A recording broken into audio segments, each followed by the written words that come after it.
இறையேசுவிலே பிரியமான சகோதர சகோதரிகளே, உங்கள் எல்லோருக்கும் ஆண்டவராகிய இயேசு கிறிஸ்துவின் பெயரால் காலை வணக்கங்கள் மற்றும் வாழ்த்துக்கள். நான் உங்கள் அகஸ்டின் வேதியன். இன்று செப்டம்பர் மாதம் 26ஆம் தேதி 2024ஆம் ஆண்டு. ஆண்டவரின் மடியில் 5 நிமிடங்கள். கொஞ்ச நாளுக்கு முன்னாடி, ஒரு மாதத்துக்கு முன்னாடி இந்தியாவையே உலுக்கிய ஒரு சம்பவம். நைட்டு நிம்மதியாக தூங்க போனாங்க, காலையில் உயிரோடு இல்லை. என்ன சொல்ல வரணும்னு உங்களுக்கு புரிஞ்சுக்க முடியுதா? கேரளாவில் வயநாடு சம்பவம். முண்டக்கை, சூரல்மலைங்கிற 2 மலை கிராமங்கள். நைட்டு நல்லா நிம்மதியாக அவங்க ஜாலியாக பேசி மகிழ்ச்சியாக சிரித்து பேசி என்ன பண்ணாங்க, நல்லா சாப்பிட்டு நிம்மதியாக தூங்க போனவங்க காலையில் இயற்கை அவர்களை சமாதி ஆக்கிடுச்சு. காட்டாற்று வெள்ளம், மண் சரிவு. அந்த முண்டக்கைங்கிற ஊரே கிடையாதுன்னு சொல்கிறாங்க. அந்த ஊரே இல்லை. சூரல்மலை அங்கங்கே அப்படியே கொத்தி கொதறி போட்ட மாதிரி இப்படி செதஞ்சு கிடந்ததுன்னு சொல்லிட்டு நம்ம பார்த்தல, டிவியில் தான் பார்க்குறோம். அதை சொல்லுகிற செய்திகளாக மனசை உழுக்கிற மாதிரி இருக்கும். நாம் என்ன தெரிஞ்சுக்கணும், நம்ம நைட்டு தூங்க போனாங்க, காலையில் உயிரோடு இல்லை. இன்னொரு சம்பவம், கொரோனான்னு ஒன்று வரும் நம்ம எதிர்பார்த்தோமா? இது வரைக்கும் இந்த உலகத்தில் என்னுடைய நம்ம யாரும் யோசிச்சிருக்க மாட்டோம். இந்த உலகமே லாக்டவுன், இந்த உலகமே முடங்கி போவாங்க. உலகமே அதை யோசிச்சு பாருங்க. ஒரு நாடோ ஒரு தெருவோ ஒரு ஊரோ கிடையாதுங்க. இந்த உலகமே முடங்கி போகணும் யாராவது யோசிச்சுமா? சொல்றதுல ஒரு வார்த்தையை கவனிக்கணும். இந்த உலகமே சொல்கிறேன் நான், கவனிச்சுங்க. இந்த உலகமே முடங்கி போயிடுச்சு. கொரோனாங்கிற கொத்து கொத்தா செத்தாங்க. நம்ம நாட்டில் அந்த இறந்த பிணங்களை எரிக்க விறகு இல்லாமல் கஷ்டப்பட்டாங்க. ஒரு நாட்டில் இப்படி ஒன்று வரும்னு நம்ம எதிர்பார்த்தோமா? எப்படிலாம் அழிஞ்சு போனாங்க யோசிச்சு பார்ப்போம். நிம்மதியாக மூச்சு விட முடியும் நம்மளால? முடிஞ்சுதா? மாஸ்க் போட்டு தான் போகணும். நிம்மதியாக மூச்சு கூட காத்து இழுக்க முடியும் நம்மளால். ஏன் சொல்கிறேன்னா, இந்த உலகத்தில் எதுவும் நடக்கலாம். எதுவும் நிலையானது கிடையாது, நிரந்தரம் கிடையாது. சொன்ன இல்லையே, வயநாடு சம்பவம் யோசிச்சு பாருங்க பார்ப்போம். இந்த முண்டக்கை இன்னைக்கு இந்த ஊரே இல்லையே. காலையில் இருந்துச்சு, நைட்டு இருந்துச்சு, காலையில் இல்லை. இந்த உலகத்தில் எதுவும் நிரந்தரம் கிடையாது. எல்லாம் அழிந்து போகக்கூடியது தான். மனுஷன் நம்ம 1000-10,000 வருஷம் வாழ்ந்துருவோமா? கிடையாது. இன்னைக்கு தூங்குவோம், நாளைக்கு எழுந்தா தான் நமக்கு நிலை. இன்னைக்கு தூங்க போகிறோம், நாளைக்கு எழுந்தால்தான் நிலை.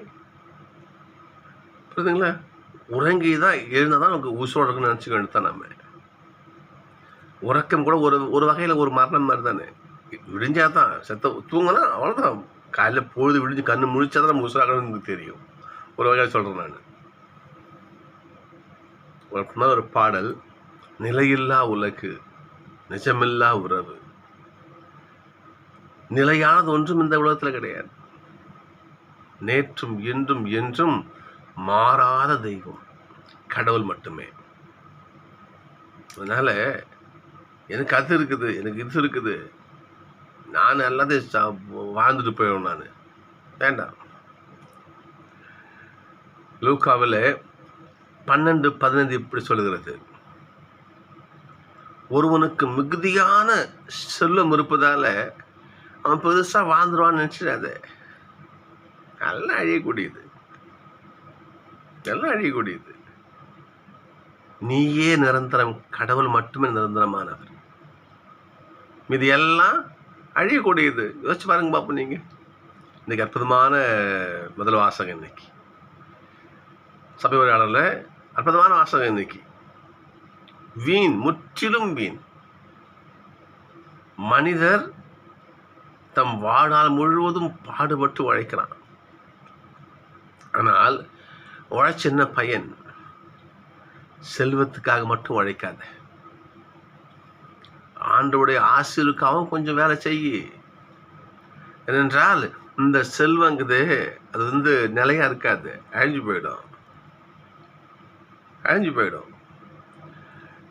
ஒரு சமயத்தில் நம்ம இந்திய நாட்டில் பணம் செல்லாதுன்னு சொன்னாங்க இல்லையா? பணம் செல்லாதுன்னு சொன்னாங்க. அப்போ என்னை ரொம்ப உலுக்கிய ஒரு சம்பவம் அது. எந்த ஊரில் இருந்துன்னு தெரியல, டிவியில் தான் அதை பார்த்தேன். ஒரு வயசானவர் ரொம்ப முதிர்ந்த வயதில் இருக்கும். அவர் பாக்கெட்டில் கத்தையாக காசு வச்சுருக்காரு. 500 ரூபாய் 1000 ரூபாய் நோட்டு கத்தையாக வச்சுருக்காரு. ஹோட்டல் வாசலில் நின்று பிச்சை எடுக்கிறார். கோடீஸ்வரன் எவ்வளோ சொத்து சோகம் இருக்கலாம். அப்போல்லாம் 500 1000 செல்லாதுன்னு சொல்லிட்டு அறிவிச்சிட்டாங்க நாட்டில், நம்ம இந்தியாவில். அவ்வளோ பணம் கையில் வச்சுட்டு அப்படி கத்தையே எடுத்து இப்படி காட்டுறாரு. ஐயா, இதில் காசு இருக்குது, செல்லாதுன்னு சொல்லிட்டாங்க, எனக்கு பசிக்குது, எனக்கு ஏதாவது சோறு கொடுங்கன்ற ஹோட்டல் வாசல் எனக்கு கையேந்து நிற்கிறார். நான் பொய் சொல்லுங்க ஐயா, அது நீங்கள் வேணால் அதை வேணால் அது யூடியூப்ல இருக்குமா தெரியல, நீங்கள் அதை போட்டு செக் பண்ணி பாருங்க பார்ப்போம். சம்பவம் அந்த ஹோட்டலுக்காரர் கூப்பிட்றாரு, ஐயா வாங்கய்யா சாப்பிடுங்க.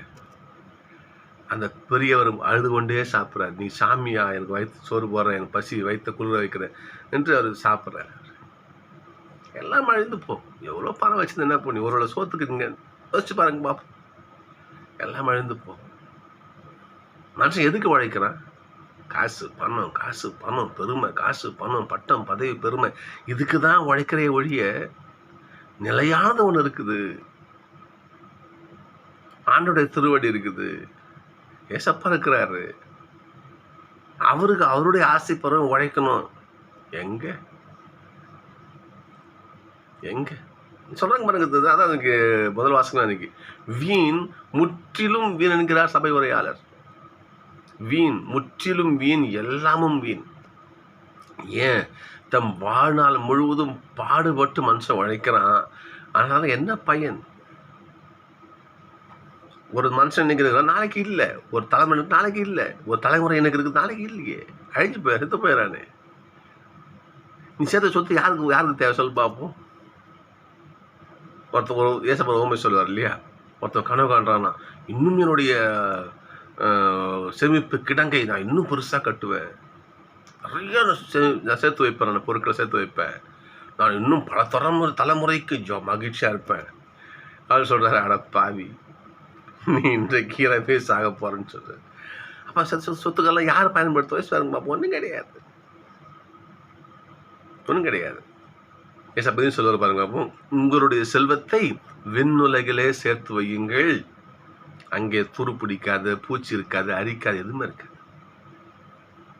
உங்கள் செல்வத்தை என்ன பண்ணுறீங்க? மண்ணுலகிலேயே சேர்த்து வைக்கிறீங்க. அப்படி நீங்கள் செய்கின்ற அந்த உழைப்பு வீணிலும் வீண். நிலையில்லாத செல்வத்துக்காக ஓடி ஓடி ஓடி ஓடி உழைக்கிறோம். ஆனால் நிலையான ஆண்டவருக்கு நமக்கு சொந்தமாக ஒன்று இருக்குது, நம்முடைய ஆன்மா. அந்த ஆன்ம வாழ்வுக்காக உழைக்கிறோமா? சிந்திச்சு பார்க்கணும். அப்படி கடவுள் நிலையான அந்த தெய்வம் இருக்கார் பார்த்தீங்களா, அவருடைய கிருபைக்காக உழைக்காமல், அவருடைய அருள் ஆசைக்காக உழைக்காமல், நான் வாழணும், காசு வேணும், பணம் வேணும், பட்டம் வேணும், பெருமை வேணும், புகழ் வேணும் இல்லையா, இதுக்குன்னே உழைச்சி எல்லாம் ஒரு காலத்தில் போயிடுங்க. எல்லாம் காலத்தில் போயிடும். ஒரு பதவி, பெரிய பதவி வச்சுக்கிறோமே, ஒரு பதவியில் ஒருத்தர் இருக்கார், பெரிய பதவியில் வச்சுக்கோமே இருக்கார். பதவி போயிடுச்சுன்னா, பதவி இருக்கும்போது எத்தனை பேர் அப்படியே மொய்ப்பாங்க, அப்படியே ஐயான்னு. பதவி போயிடுச்சுன்னா ஒருத்தம் கூட இருக்க மாட்டான். புரியுதுங்களா? உண்மைதானே? அது யோசிச்சு பாருங்க பார்ப்போம். வாசகம் இன்னைக்கு தான் நம்ம தியானிச்சுட்டு இருக்கோம். நம்ம எல்லாம் போயிடும், எல்லாம் அழிஞ்சிடும், நிரந்தரம் எதுவுமே கிடையாது. ஒரு தனியார் தொலைக்காட்சியில் இந்த வயநாடு சம்பவத்தை பற்றி அங்கே தப்பி பிழைத்த ஒரு நபர், அவரோட பேர் இது ஒரு பேர் சொன்ன மறந்துட்டேன். அந்த நபர் சொல்கிறாரு, ஐயா நைட்டு 10 மணிக்குங்க ஐயா, எவ்வளோ பொட்டி கடை வச்சுருந்தாங்க, டீ குடிச்சு சொன்னாங்களாம், ஒன்றா உட்காந்து டீ குடிச்சிட்டு நாங்களாம் அந்த பண்ணோம். ஒன்றா சாப்பிட்டு தாங்க நாங்கள் இருந்தோம். நானும் தள்ளி போய் கொஞ்சம் மோட்டில் எங்கள் வீடு அங்கே தள்ளி போயிட்டேன் நான். அங்கே காலையில் பார்க்குறேன், ஒன்றுமே இல்லையா, வெறும் மண்ணு மோடாக இருக்குதுயா, யாருமே கிடையாது என்று. ஒன்றுமே கிடையாது. மனுஷ வாழ்க்கையை பார்த்தீங்களா? இப்படிப்பட்ட அழிந்து போகும் உணவிற்காக உழைத்திட வேண்டாம். அழியாத உணவுக்காக உழைத்திடுங்கள். நானே வானின்று இறங்கி வந்த உயிருள்ள உணவு, அழிந்து போகும் உணவிற்காக உழைத்திட வேண்டாம் என்றும் அழிந்திடாத வாழ்வை கொடுக்கும் உணவிற்கே உழைப்பேன் நானே. அழியாத உணவுக்காக, அழியாத ஆசீர்வாதத்திற்காக, அழியாத அந்த ஆண்டவருடைய திருப்பாதத்திற்காக நம்ம கொஞ்சமாக உழைக்கணும். நாம் அதை விடுத்து எல்லாம் நமக்கு நாம் ஜாலியாக இருக்கலாம், மகிழ்ச்சியாக இருக்கலாம், ஒன்றும் செய்ய முடியாது ஐயா, ஒன்றும் செய்ய முடியாது. நட்சதி பாருங்க, இன்னைக்கு அந்த அரசன் என்ன பண்ணுறான் பாருங்க, ஏரோது குழம்பி போகிறான். நான் திருமுழுக்கு அவனை சாகடிச்சிட்டேனே, ஆனால் புதுசாக ஒருத்தர் மனுச்சு வந்துருக்கிறாரு. அவன் நினச்சிட்டான் திருமுழுக்கு அவனை அழிச்சிட்டோம், நமக்கு அப்படியே நிரந்தரமான சந்தோஷம் கிடைச்சிடும். நமக்கெல்லாம் நம்ம எதிர்த்து பேச யாருமே கிடையாது, நம்ம தான் இந்த உலகத்துக்கு பெரிய கிரீடம், நம்ம தான் பெரிய ஆள் சொல்றது புரியுதுங்களா? நினச்சிட்டு இருந்தான். சொன்னாலே எது நிலை கிடையாது. சொன்னேன் இல்லைங்க, ஆனோட இயேசு வருகிறார், அவருடைய அற்புதத்தை பார்க்குறான், மிரண்டு போகிறான். நிகழ்ந்தவற்றையெல்லாம் குருடல் மன்னன் ஏரோது கேள்விப்பட்டு மனம் குழம்பி போகிறான். நான் தானே யோவானை கொலை பண்ணேன், அவன் தலையை வெட்டினது நான் தானே, இது ஒரு புதுசாக ஒரு செத்த போற யோவான் திரும்ப வந்துட்டாரோ, பாருங்க பார்ப்போம், திரும்ப வந்துட்டாரோ என்று அவன் மிரடுறான் பாருங்க. ஏன்னா மகிழ்ச்சி நிலைக்காது, ஏன்னா நீ செய்யறது அநியாயம். இந்த உடம்பு மகிழ்ச்சிக்காக நீ என்ன பண்ற, நீ உழைக்கிற. இந்த உடம்பு ஆனந்தமாக இருக்கணும், நீ யோவானை கொலை பண்ண, நல்ல காரியமாத்து. அப்படி ஒரு அழிவில் நீ அதை இன்பம் நிலைக்குமா உனக்கு? பாருங்க, பைத்தியம் பிடிக்குது உனக்கு. அந்த வார்த்தையை கவனிக்கணும். நிகழ்ந்தவற்றையெல்லாம் குறுநில மன்னன் ஏரோது கேள்வி விட்டு மனம் குழம்பி போற மென்டலாக வராம பாருங்க. இந்த உடலுக்காக, இந்த உடல் சந்தோஷத்திற்காக இல்லையா, அந்த உலக காரியங்களுக்காக, நம்ம செய்கிற காரியங்கள்லாம் வந்து நம்ம ஈட்டுற பொருளோ மகிழ்ச்சி எல்லாமே நிலைக்காது. எனவே நாம் அழியாத ஆண்டோடைய ஆசிரியருக்காக உழைக்கணும். எப்படி நீ செய்கிற பணியிலேயே ஆண்டோடைய வார்த்தை கடைபிடி போதுமே. இதுக்குன்னு தனி ட்ராக் ஒன்றும் போட தேவையில்லை. சரிங்களா? திருமொழிக்கு அவங்ககிட்ட நிறைய பேர் வருவாங்க, ஐயா நாங்கள் மனம் மாற்றம் என்ன பண்ணணும், நீ என்ன வேலை செய்கிற, அரசாங்கத்தில் அதிகாரியாக இருக்கிறேன், யாரையும் ஏமாத்தாத சொல்லுவார். அப்போ உன்னுடைய பணியிலேயே நீ ஆண்டவருக்கான காரியத்தை செய்ய. இன்னொருத்த வருவான், நீ என்ன பண்ண, படை வீரனாக இருக்கிறான், யாரையும் அதிகாரப்படுத்தி எது பிடிங்க தின்னாது, அதிகார திமுறன்னு சொல்லி யாரையும் என்ன பண்ணாத, உன் அதிகாரத்துக்கு உட்படுத்து அவனை கசக்கி பிழியாது சொல்லுவார் பாருங்க. அப்போ நாம் செய்கின்ற அந்த நிலையிலேயே ஆண்டோடைய ஆசீர்வாதத்தை நம்ம தேடும். அதை விடுத்து இந்த உலக காரியங்களுக்கு அங்கே உழைச்சி நம்ம ஓடா போனோம்னா அந்த உழைப்பு எல்லாம் வீணிலும் வீண் என்று என்ன பண்ணுறாங்க இங்கே சபை முதல் வாசம் நமக்கு சொல்லுகிறது. நம்ம என்ன பண்ணோம், சிந்திச்சு பார்க்கணும். அப்புறம் தானே பழைய பாட்டு ஒன்று உண்டு, அப்புறம் ஞாபகம் வந்துச்சு, மனிதன் நினைப்பதுண்டு வாழ்வு நிலைக்கும் என்று, கடவுள் நினைப்பதுண்டு பாவம் மனிதன் என்று, மனிதன் நினைப்பதுண்டு வாழ்வு நிலைக்கும் என்று. மனசு நினைச்சுட்டான் நம்ம இப்படியே வாழ்ந்துருவோம், இப்படியே சுகமா வாழ்ந்துருவோம், நமக்கு சாவே இல்லை, நமக்கு அழிவே இல்லை, நம்ம என்ன அக்கிரமம் பண்ணலாம், என்ன வேணா செய்யலாம், எவன் வேணா ஏற்றி பிழைக்கலாம், நம்ம எல்லாம் சொத்தாக சேர்த்துக்கு நம்ம மட்டும் ஜோதியாக வாழலாம் என்று மனுஷன் நினைக்கிறான். மனிதன் நினைப்பது ஒன்று, வாழ்வு நிலைக்கும் என்று. கடவுள் நினைப்பது ஒன்று, பாவம் மனுஷன் என்று. நீங்களாம் பாவம். இறைவன் மட்டுமே இல்லையா நிரந்தரமாக, மற்றெல்லாம் அழிந்து போகும். எனவே நாம் அழிந்து போகும் இந்த உலக செல்வத்திற்காக உழைக்காமல் அழியாத ஆண்டவருடைய ஆசிக்காக உழைக்க வேண்டும் என திருச்சபை இன்றைக்கு இந்த வாசகங்கள் வழியாக நமக்கு சொல்லுகிறது. திருப்பாடல் பாருங்க பார்ப்போம். இன்னைக்கு அருமையான திருப்பாடல். இன்னைக்கு அருமையான திருப்பாடல் 90. என் தலைவரே, தலைமுறை தலைமுறை தோறும் நீரே எங்கள் புகலிடம்.